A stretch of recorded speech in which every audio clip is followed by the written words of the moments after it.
Hello everyone, good morning to all of you. कैसे हैं आप लोग? आई होप कि आप सभी ठीक होंगे। क्लास 10, ये जो वीडियो मैं बनाने वाला हूँ क्लास 10 के लिए बहुत ज़्यादा इंपॉर्टेंट है, ठीक है? और भी मत बोल सकते हैं, और भी क्लासेस के लिए इंपॉर्टेंट है, ठीक है? मैं एक अच्छा वीडियो लेकर आ गया हूँ आपके लिए, ठीक है? त्रिकोणमिति में जिनको भी प्रॉब्लम हो रहा था, ठीक है? अब वो होगा नहीं, क्योंकि मैं आपके लिए बहुत अच्छी प्रकार से, ठीक है, बेसिक कॉन्सेप्ट के साथ में, ठीक है, त्रिकोणमिति को समझाने वाला हूँ, ठीक है? और चलिए देर ना करते हुए वीडियो को स्टार्ट करते हैं, ठीक है? तो स्टूडेंट ध्यान देना है, ठीक है? नहीं समझ में आएगा फिर से पूछना है आपको, ठीक है? तो चलिए मैं सबसे पहले स्टार्ट करता हूँ। क्लास 10 में चैप्टर नंबर 8 जो है, ठीक है? हम लोग पढ़ रहे हैं, ठीक है? आज चैप्टर 8 का जो नेम है, ठीक है? वो क्या है? ट्रिगोनोमेट्री, ठीक है? ट्रिगोनोमेट्री, ठीक है? इसको हिंदी में क्या बोलते हैं? त्रिकोणमिति, ठीक है? अब यहाँ पे सबसे पहले हम लोग ये जानेंगे कि ट्रिगोनोमेट्री जो है, ठीक है, वो कितने शब्दों से मिलकर बना हुआ है, इसका अर्थ क्या होता है, मीनिंग क्या होता है, ठीक है? तो देख सकते हैं कि ट्रिगोनोमेट्री जो है, वो 3 ग्रीक शब्दों से मिलकर बना हुआ है, ठीक है? एक ट्राई, दूसरा गॉन और तीसरा मैट्रॉन। ट्राई का मतलब क्या होता है? 3, गॉन का मतलब क्या होता है? भुजा, और मैट्रॉन का मतलब होता है माप। मतलब क्या कि इन 3 शब्दों से मिलकर बना है, कौन? ट्रिगोनोमेट्री, ठीक है? 3 शब्दों से मिलकर बना है ट्रिगोनोमेट्री, ठीक है? किनको? कौन-कौन से? ट्राई, गॉन और मेट्रोन। इसका मतलब क्या होता है? ट्राई का मतलब 3, गॉन का मतलब भुजा और मेट्रोन का मतलब माप होता है। इन 3 शब्दों से मिलकर बना है, अर्थात ट्रिगोनोमेट्री का अर्थ त्रिभुज की 3 भुजाओं की माप यह होता है। मतलब कि ट्रिगोनोमेट्री जो है, मतलब हिंदी में जो बोलते हैं त्रिकोणमिति, ठीक है? तो त्रिकोणमिति का मतलब कैसे होता है? तो त्रिभुज की 3 भुजाओं की माप होता है, ठीक है? अगर कोई आपसे अगर आप सवाल करेगा कि ट्रिगोनोमेट्री जो है, ठीक है, वो कितने शब्दों से मिलकर बना हुआ है, तो हम क्या बताएँगे उनको, ठीक है? कि 3 ग्रीक शब्दों से मिलकर बना हुआ है, जिसका नाम क्या है? ट्राई, गॉन, मेट्रॉन, ठीक है? ट्राई का मतलब 3, गॉन का मतलब भुजा और मेट्रॉन का मतलब क्या चीज़ होता है? माप। इसका अर्थ क्या चीज़ होता है? त्रिकोणमिति का अर्थ अगर कोई पूछ दिया क्या होता है, तो हम क्या बताएँगे कि 3 भुजाओं का माप होता है, ठीक है? चलिए, ये क्लियर हो गया। ट्रिगोनोमेट्री क्या है, या हिंदी में क्या बोलते हैं? त्रिकोणमिति, ठीक है? क्या है? अब देखिए कि त्रिकोणमिति किसे कहते हैं। ये तो हम लोग ये जाने कि ट्रिगोनोमेट्री जो है, ठीक है, वो कितने शब्दों से मिलकर बना हुआ है, उसका अर्थ क्या होता है। पर अब हम लोग ये जानेंगे कि त्रिकोणमिति किसे कहते हैं, त्रिकोणमिति किसे कहते हैं। चलिए देखते हैं। लिखा हुआ है, त्रिकोणमिति गणित की वह शाखा है जिसमें त्रिभुज और त्रिभुजों से बनने वाले भुजाओं का अध्ययन किया जाता है। त्रिकोणमिति में सबसे अधिक समकोण त्रिभुज की महत्वपूर्ण अध्ययन किया जाता है। तो त्रिकोणमिति के बारे में क्या बताएँ कि त्रिकोणमिति जो है वो गणित का शाखा है, मतलब गणित से ही जुड़ा हुआ है। इसमें क्या किया जाता है? तो इसमें त्रिभुजाओं के भुजाओं का क्या किया जाता है? त्रिभुज के भुजाओं का क्या किया जाता है? अध्ययन किया जाता है, ठीक है? त्रिभुज का भुजाओं को क्या किया जाता है? अध्ययन किया जाता है, और इसमें सबसे ज़्यादा महत्वपूर्ण जो है कौन-सा त्रिभुज है? तो समकोण त्रिभुज है। मतलब कि त्रिकोणमिति में हम लोग समकोण त्रिभुज के बारे में ही पढ़ना हम लोग अध्ययन करने वाले हैं, ठीक है? इसको इसको ही मतलब बहुत महत्वपूर्ण दिया जाता है किसमें? त्रिकोणमिति में। कौन से त्रिभुज को? समकोण त्रिभुज से। अब हम लोग ये जानेंगे कि समकोण त्रिभुज होता है क्या? देख सकते हैं कि समकोण त्रिभुज को इंग्लिश में बोलते हैं राइट एंगल ट्रायंगल, ठीक है? अब ये होता है क्या है?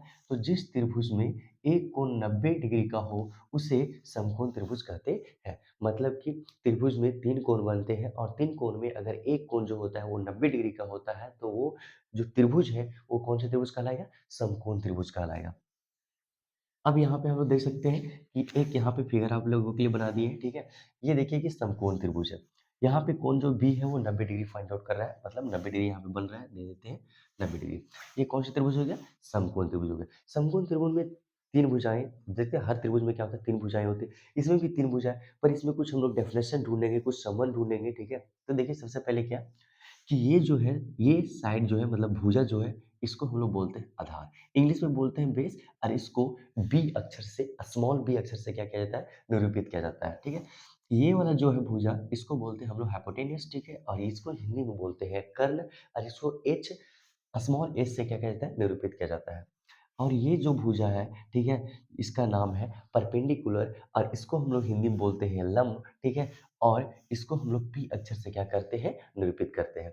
हिंदी में इसको बोलते हैं आधार, ये वाला भुजा को कर्ण और ये वाला भुजा को लंब। इंग्लिश में बोलते हैं इसको बेस, हाइपोटेन्यूज और परपेंडिकुलर। इसको पी अक्षर से निरूपित किया जाता है, बेस को बी अक्षर से निरूपित किया जाता है, हाइपोटेन्यूज को एच अक्षर से निरूपित किया जाता है। अब हम लोग ये जानेंगे कि समकोण त्रिभुज जब लिखते हैं तो पाइथागोरस जो परिमेय है, ठीक है, उसका बहुत ज़्यादा महत्वपूर्ण होता है यहाँ पे।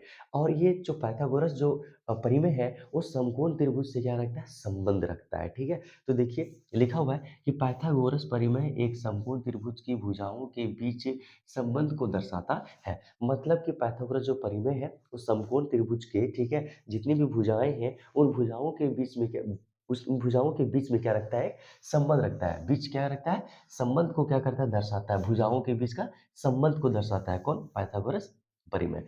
अब हम लोग ये देखेंगे कि पाइथागोरस परिमेय के अनुसार समकोण त्रिभुज के लिए कैसा संबंध है, ठीक है। तो देख सकते हैं पहला संबंध जो होता है, ठीक है, वो क्या होता है, कर्ण का स्क्वायर बराबर लंब का स्क्वायर प्लस आधार का स्क्वायर। यही क्या जो होता है, पाइथागोरस परिमेय है, ठीक है। और देख सकते हैं कर्ण, लंब और आधार ये भुजाओं को क्या कर रहा है, भुजाओं के बीच में संबंध को दर्शा रहा है। अब देख सकते हैं यहाँ पे कि कर्ण को हम लोग क्या लिखते हैं, तो कर्ण को हम लोग हाइपोटेन्यूज बोलते हैं, उसको अक्षर स्मॉल h से डिनोट करते हैं। तो कर्ण की जगह पे h, इसका स्क्वायर का स्क्वायर, इक्वल का इक्वल, लंब, लंब को हम लोग क्या लिखते हैं, p, तो p दे दिए, इसका स्क्वायर का स्क्वायर, प्लस का प्लस, ठीक है। आधार, ठीक है, आधार को हम लोग क्या लिखते हैं, b, तो b दे दिए, और इसका पावर किया 2, तो 2, ठीक है। ये एक फॉर्मूला बन गया, h स्क्वायर बराबर p square plus b square, ठीक है। और दूसरा देख सकते हैं कि अगर आपको यहाँ पे देख सकते हैं, अब ये देखिए इस संबंध जो है, इस संबंध से ही ये दोनों संबंध को हम लोग फाइंड आउट कर सकते हैं, ठीक है।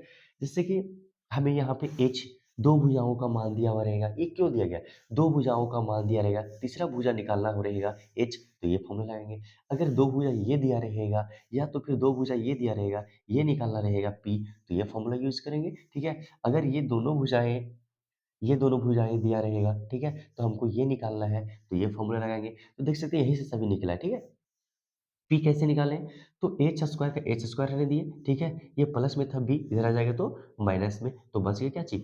बी स्क्वायर, ठीक है? बी स्क्वायर भी उसी वजह से, ठीक है? तो एच स्क्वायर का एच स्क्वायर हम रहने दिए, और ये पी जो है, ठीक है, वो प्लस में इधर आ गया तो माइनस में, तो क्या बच जाएगा? B square. तो बी स्क्वायर इक्वल टू क्या हो जाएगा? H square minus B square. ये देखिए कि शुरुआत है। ये क्या है? शुरुआत है, ठीक है? इसमें पार्ट 1 है, ठीक है? पार्ट 2, पार्ट 3 आपको सारे वीडियो मिलते रहेंगे, ठीक है? तो कमेंट में ज़रूर बताना, ठीक है, कि ये कॉन्सेप्ट जो है वो कैसा लगा आपको, ठीक है? पार्ट 2 में भी आपको ऐसा ही कॉन्सेप्ट मिलने वाला है, ठीक है? बहुत मज़ा आने वाला है, ठीक है? तो साथ में बने रहिए, ठीक है? वीडियो को लाइक कीजिए, सब्सक्राइब कीजिए और शेयर कीजिए, ठीक है? और कमेंट में ज़रूर बताएँ कि ये आपका कॉन्सेप्ट कैसा लगा। And thank you so much. Bye bye everybody. Bye.